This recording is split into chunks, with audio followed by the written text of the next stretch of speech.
America, बरतानिया और Israel की नाक में दम करने वाले यमन के हूसी जंगजुओं के पास सबसे ताकतवर अफवाज में से एक फौज है, जिसकी मौजूदगी से दुनिया अक्सर चौंक जाती है।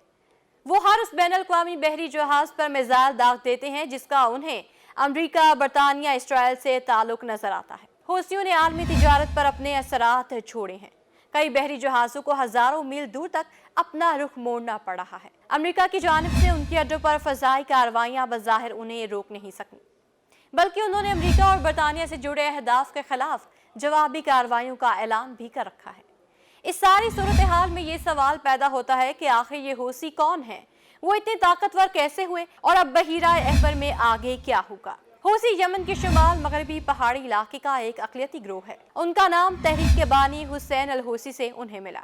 सन 2000 की दहाई के अवाइल में उन्होंने यमन के ताकतवर हुक्मरानों के खिलाफ कई जंगें लड़ी। जब यमन की हुकूमत अरब स्प्रिंग के मुजाहरों की बदौलत इक़्तिदार से हटी तो हूसियों ने दारुल हुकूमत सना की तरफ पेशकदमी की और 2014 पर इक़्तिदार पर अपना कब्जा जमा लिया। इक़्तिदार से बेदखल किए गए साबिक सदर साले ने अपने वफादार रिपब्लिकन गार्ड के दस्ते उनके हवाले कर दिए, जिसकी बदौलत उन्होंने यमन की 80% आबादी का कंट्रोल संभाल लिया। हूसियों ने इसके बाद उन्हें कत्ल कर दिया। जब से हूसियों ने इक़्तिदार संभाला है, यहाँ खाना जंगी से काफ़ी नुकसान हुआ है। करीब 1.5 लाख लोगों की हलाकत हुई है, जबकि लाखों लोग खुराक के लिए इमदाद पर इन्हिसार करते हैं। 7 साल तक हूसियों ने अपने खिलाफ सऊदी सरबराही में फ़ज़ाई कार्रवाइयों का मुकाबला किया। सऊदी अरब को खदशा था कि हूसियों के इसके हरीफ ईरान से करीबी ताल्लुकात हैं। हूसियों की ज़हनियत फातिहाना है।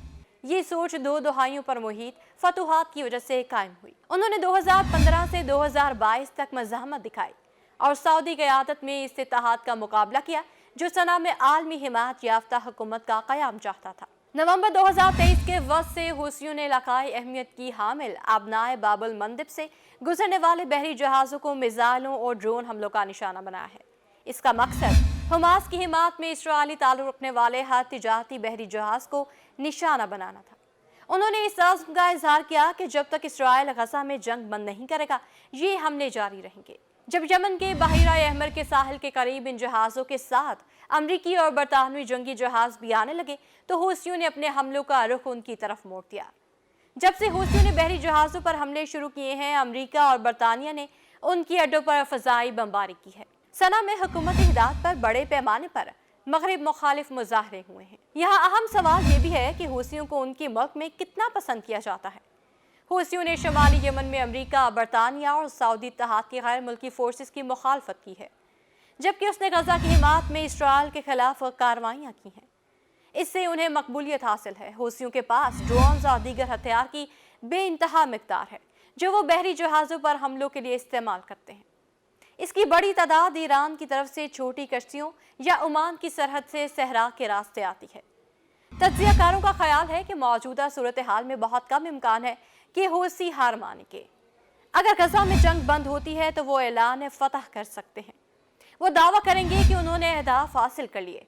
अगर ईरान को लगा कि हूसियों की कार्रवाइयाँ ईरान को खतरे में डाल रही हैं तो इसका असर और रसूख हूसियों को रोकने के लिए काफ़ी होगा। अभी के लिए जनूबी बहरा अहमर की लड़ाई में किसी की जीत नहीं हुई। हूसी फौजी दबाव के बावजूद अपने हमले नहीं रोक रहे। उनके एक एक करके मिसाइलों के अड्डों को अमरीकी फ़ज़ाई बमबारी में तबाह किया जा रहा है। वाज़ेह है कि उनके पास बड़ी मिकदार में असलहा मौजूद है और इससे इंदिया मिलता है कि ज़मीन से फ़ज़ा में मार करने वाले मकामात की तैयारी कर रहे हैं ताकि मगरबी जंगी जहाज़ गिरा सकें।